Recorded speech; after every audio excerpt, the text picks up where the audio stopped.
Hey everybody, welcome back to my channel. Thank you so much for stopping by. If you're new, welcome. If you're not, welcome back. Y'all, I am praying I can add this video to my channel. I have been having the darnest time getting videos to upload on YouTube, and so I'm not sure what's going on.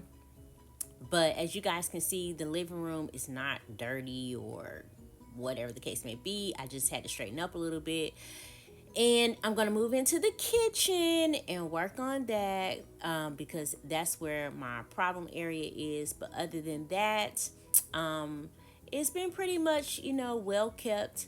We don't have a lot of traffic in and out because of course it's just three of us. Y'all ever started cleaning up and then take a break? Yeah, girl, that's me all the time. I will sit down like I've been cleaning all day and start watching TV, get you just kind of get sidetracked and then get into a TV show instead of watching the TV show while I am I'm cleaning. And then here come my husband, so I try to jump up like I've been cleaning the whole time. Oh my gosh, y'all.